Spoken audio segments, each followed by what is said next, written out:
How are you, Gavin? Good, thank you. Good, good, good. Yeah, feeling good. Yeah, very nice, very nice. How you guys doing? Bloody great, mate. And honestly, like without pissing in your pocket in any way, shape, or form, it is such an honor to be speaking with you this morning. I don't know what time it is wherever you are in the world, but you're a man who's inspired so many people to pick up a guitar, try singing, write songs. You've brought millions of people to venues around the world, and you continue to do so. And you're still writing, let's just call it what it is, really awesome, heavy music. And it's such a pleasure to have you. Great, thank you. I love that. Appreciate that. I love it. So where are I you love right it. now? Where do we find you? I'm at home in Los Angeles, and it's about 5:20 in the afternoon, and yeah, it's having a really nice spell at home. Last couple of weeks before we leave for the North American tour, and it's peaceful and fun. I've been like with my dog, and then in the studio writing new songs so that I have a little, so that when it comes around to make the next record, within when all the touring is said and done, I have a little backlog of songs. Songwriters, we're obsessed with numbers. I'm at eight. It's like it's all about the numbers. I Well, don't know what's why that is. well, I mean, it's actually funny. We talk about this on the show a lot, actually, about what makes an album these days, because so much of what goes into a release matters for online distribution, where the numbers don't really mean the same as what they did, back in the day when it was all about physical media. Like, what do you feel like constitutes an album now? Like, do you feel like it's 10 songs minimum? Do you feel like you got to drop more, or there's got to be like Yeah, album tracks? And yeah, where do you feel? yeah. I feel like it's just a bit of a dance that of your own choosing, and I don't like long records. I've made songs with too many records with too many songs on. I like 10, but then I always get to 11 because one comes along and you go, that was unreliable. And I Yeah. just like it as a body of work so that if someone happens to like it, there's an option. I don't think it's like, it wouldn't be it's not the ideal, like, marketing idea. You don't really need it. You just need a song and no one else cares. But I like the people that care as well and they want a little context to it.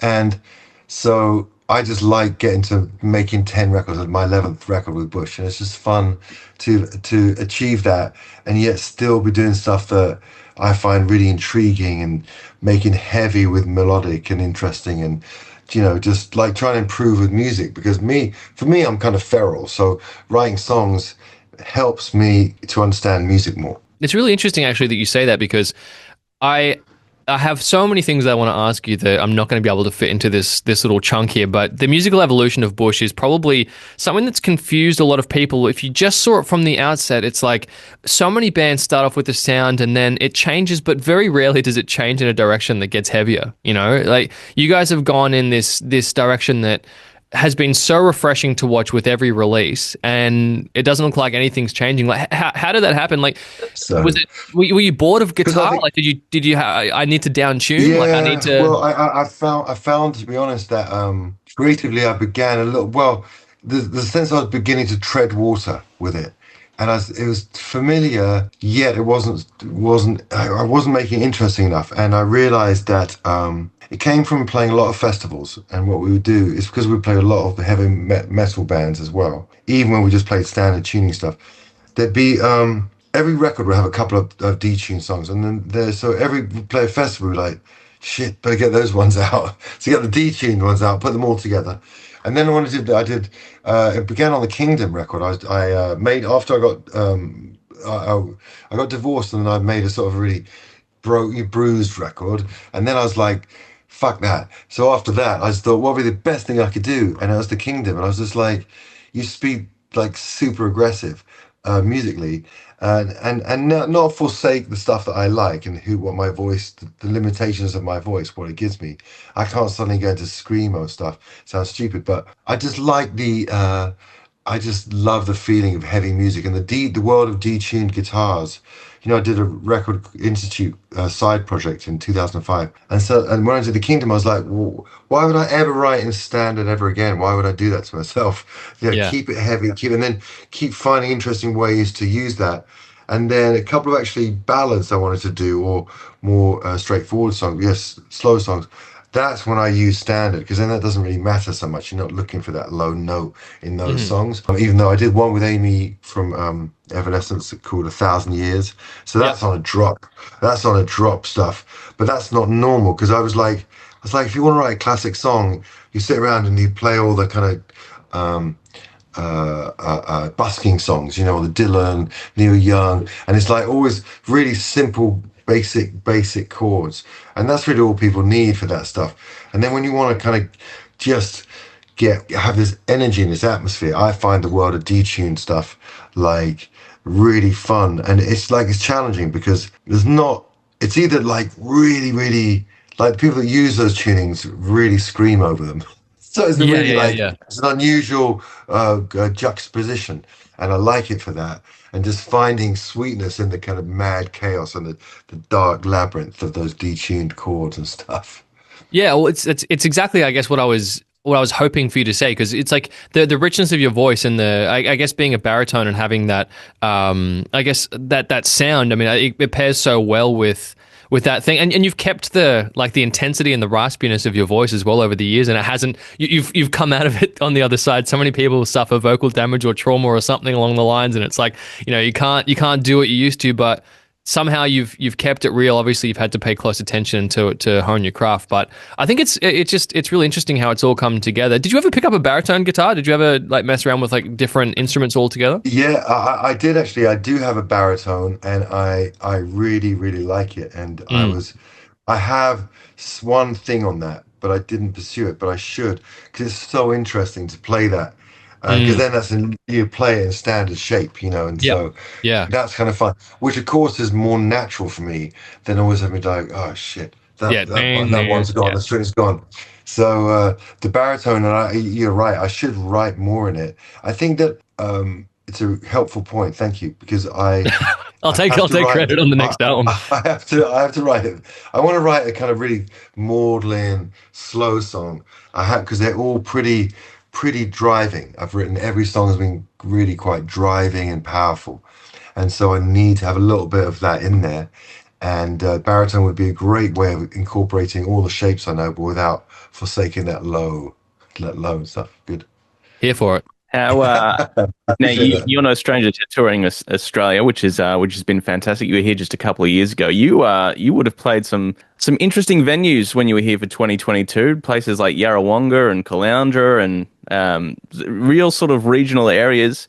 How did you find the audiences there? And it might be a little bit different, but what sort of sound are you going to bring in the tour with Shinedown in September? Well, the first part, I love it. You know, for me, obviously it's fantastic to go to the major cities, but when you're out in those places, I don't know, there's a sort of people are just feverish because they don't really see that. It's like a bit strange. I remember one place where I think Wirraburra or somewhere setting up and I saw a guy saw a cow walking across the top of the horizon and it's followed by a guy on a tractor driving the toilets across for the festival. It's like a judgment. It felt like a judgment call. I didn't like it. Yeah, yeah, yeah. And he's probably thinking, is that fucking Gavin Rossdale? Like, imagine what it's like for him. It's like, what the hell's Bush doing here? Yeah. So, but yeah, let's see, and I hope that I hope all those people come again. You know, to the place that we're playing. But it's Mm, going to be great.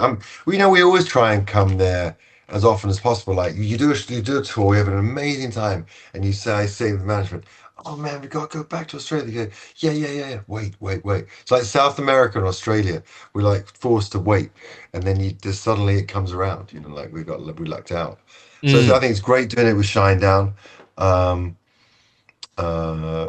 it just be good night for people, and can't wait. Yeah, it's going to be great. I mean, the venue that you're playing in Queensland, River Stage, is one of the greats. It's a nice open air venue. I don't know if you might have played there in the past. Obviously, I think the last tour wasn't in that area, but trust me, it's going to be beautiful. That springtime season, open air venue, massive sing along fest. It's definitely the place where if I could pick anywhere to watch you in Queensland, it would be River Stage. So that's going to be it's going to be an absolute Wow. ripper. Yeah. Speaking of Right. live shows, I mean, I think one of the most interesting points of contact and media reference points that I have, and I know Brooksy's the same with you, was the Woodstock '99 documentary that came out on Netflix a few years ago.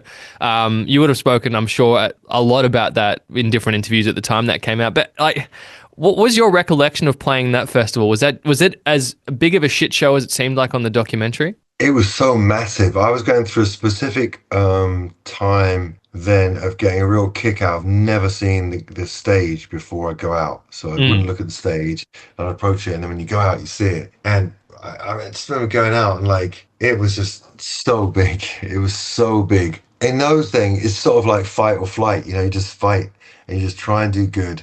You don't really have perspective on your performance. You just try and take care of your business. Yeah. I was really trying to honor the original intention of that festival. And as a kid, I'd watch it and sort of see, Hendrix, Santana, and when I went, I was completely blissfully unaware of all the kind of the tension because I was really early on, it's on the Friday night.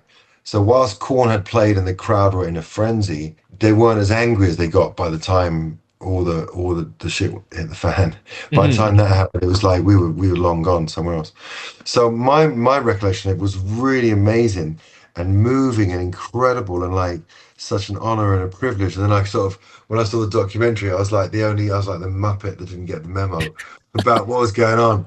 And I was like, I look like a hippie, like it's trying to like it's all about togetherness, and like being together and all the things I've held onto and hold next to me now didn't really have the place in the folklore of Woodstock. But I'm still happy to reflect on it and think, yeah, I played it thinking of Carlos Santana. I was on stage with him.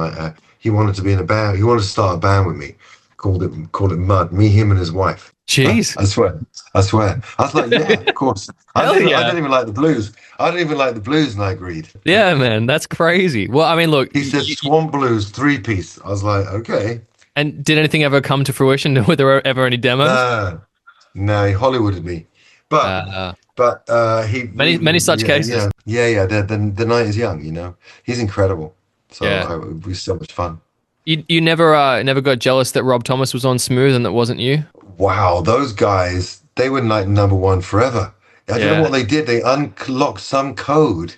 Yeah. Some songs have it's like Bohemian Rhapsody or something, or some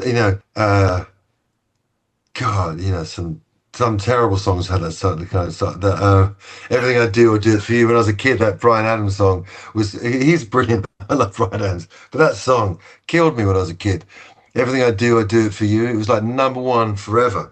Yeah. He couldn't dislodge it when he kid. He's amazing, Bryan Adams, by the way, to think of him. Yeah. He plays stadiums. He's staggering. He's unbelievable. Like that guy, what a incredible. People don't talk about him enough. Plays stadium. He's just a stadium act. Just like all Guns N' Roses.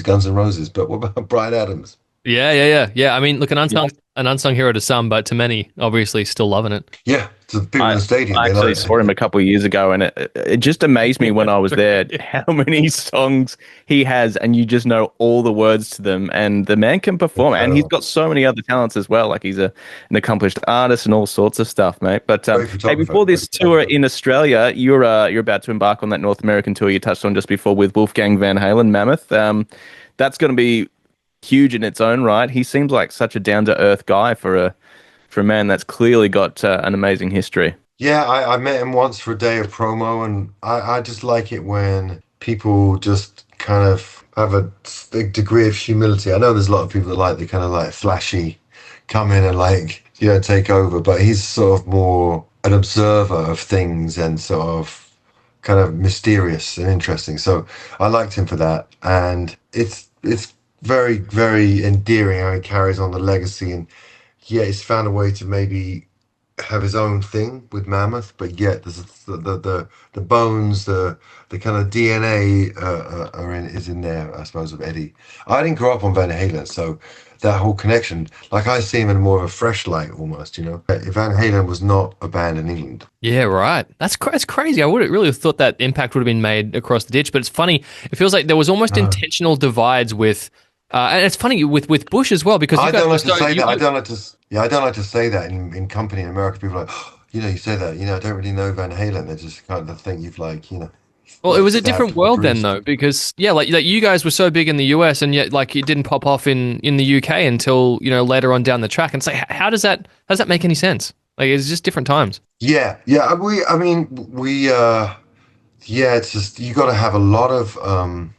Being successful anywhere, it takes a juggernaut and a lot of a support network that's quite extraordinary. And, we got around it, but, it was we were annoying because we came out of the box and we did so well in America. It was a bit annoying. I know it was a bit Yeah. annoying. I'm English and I understood why everyone was annoyed a bit.